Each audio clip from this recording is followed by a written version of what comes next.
Hello again there, folks. So I wanted to have a bit of a natter on this issue of them bringing 3 million people from Hong Kong into Britain. Now, the problem I've got is, and the reason why I haven't uploaded a video for nearly a week is because I just don't know what I can say on YouTube at the moment. You don't know what you can get away with. You don't know when you're going to get banned. And so more and more of these kind of quick take videos are going to have to go to Bitchute, and I'll keep YouTube for the longer form videos. I just can't get around that.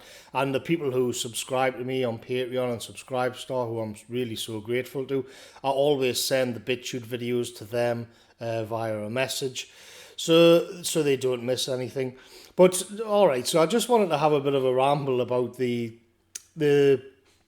Tories' scheme to this new caper to bring in 3 million people from Hong Kong to Britain. Where they're going to go, it's still up for grabs. I've seen the Highlands of Scotland is being mentioned, Isle of Man, Northern Ireland, even the North East. But in any rate, what I find interesting about it is that the civic nationalist types, of the standard centre-right, have really been caught like a rabbit in the headlights on how to deal with this issue. So for me, it's a complete no-brainer. I'm absolutely against it. And as I say, I might do a video on Bitchute explaining exactly why. But what I wanted to look at here was how people who, the civic nationalists, don't really have an argument against this at all. And so they mainly fall into two camps. They're going to say, well, yeah, it'll be great for the economy, and we welcome them. And when they go down, and they're like Styx Hexenhammer, whatever he's called, did, where they can pull out the rabbit of it being this geopolitical 4D chess, fuck you to China, well, as he did. And so that's another way to cope with another way to frame this so that it seems like a good idea, when of course it's just demographic suicide for the native people in Britain. But so they'll go down that road and they'll say, yeah, because they're all going to be great. And then it's just like we live in this giant supermarket, which they, to be honest, they've mainly created, where everything has to be decided through economics. And the sum total of completely destroying the demographics of Britain, and very likely large swathes of the Highlands of Scotland, will be that a line on a graph goes up a little bit. That's what it amounts to. It's nonsense. But what they've also done when it comes to other immigration issues is that they can say, well, we don't have the space. We don't. It's not that I'm racist. You see, it's not that I actually care about somebody's background or where they come from. It's just down to space, and they'll be able to say this. They'll delight in putting this to the Green Party and saying, it's just about that we don't have the space. I don't hate these people. We're just a small country, and of course this has gone straight out the window for the people who. On the centre-right, the civic nationalist types, libertarian types, classic liberals, all that crowd. It's like, oh, well, all of a sudden they want these people to come in because they'll make the line on the graph go up. And that argument about space has gone straight out the window, and we can concrete over the Highlands and build skyscrapers around Loch Ness or wherever well, we'll have to call it Loch Ness. But we'll that's their argument. That's where they're coming from. And so then you get the other ones who are critical of this. Because they've always been implicitly racist, and they'll say, well, we don't want this or that demographic coming in. And it's not because I hate them, it's because it's just about economics. It's not good for us. Because they don't like to just get straight down to the nitty gritty and talk about in-group preference, and that we like being around people like ourselves. They don't want to do that because that's what the fash talk about. So they've got to frame everything in economic terms. And some of the most ridiculous arguments come out where, well, we can't have them in because all these people that'll suppress the wages.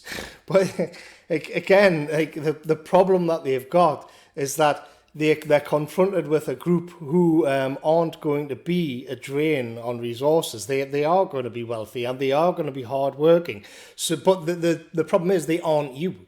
So the civic nationalist kind of argument has been like thrown to the rocks here. It's in a complete mess, and there's no coherent argument, because if you're going to argue it from a purely economic, if your whole worldview, every way you look at the world amounts to economics, then there actually isn't really an excuse to keep them out. But of course, they don't want them in because they're implicitly, like secretly, sneakily racist, but they won't come out and use those kinds of arguments. So now what we see is this ridiculous coping mechanism of, well, it's going to be bad for the wages, or they will say, well, yeah, we don't have the space, and they're all over the place. It's just incoherent.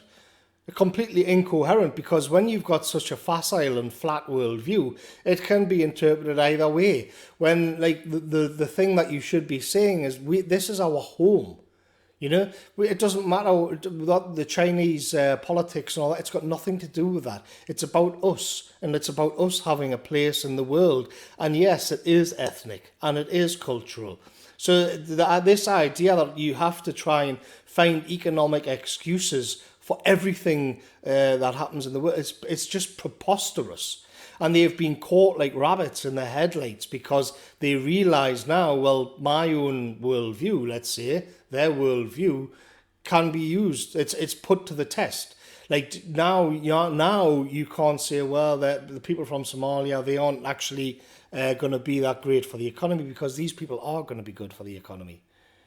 You're gonna have to own your values here, or you're gonna have to just, as many of them have. I saw one poll, and it said that yeah, do it. Let's go for it. Let's bring them all in, because at the same time they can then turn to the left and say, well, you see, we're not racists. We're not racists. We want all of these people from Hong Kong to come in here, because they aren't going to be a drain on the welfare system. They aren't going to be. We're going to get a lot of taxes from them. So you see, when we objected to all of these other people coming in, we weren't. It was never about race. It was never about identity. It was never about having home right. It was just about economics. And now we can stick it to the left, and we can say, see, we're not racists. We can't wait to have all these 3 million people, these 3 million Chinese people come in. It's a complete shambles, and all of it because they just don't want to sort of come and speak to realities like identity and belonging and having your own place in the world. It's pathetic. It's absolutely pathetic, and the whole debate around the Hong Kong resettlement scheme, it just exposes this. It just shreds the whole CivNat centre-right worldview. And when you're going to centre your entire view of the world in economic theory, this is where you're left with. You're left with skyscrapers across Scotland. And they know, deep down they know that it's a horror show. But they don't have anything in their ideological toolkit to argue against it. So, like, why not just get a new toolkit? Well, thanks for listening, folks, and I'll catch you later.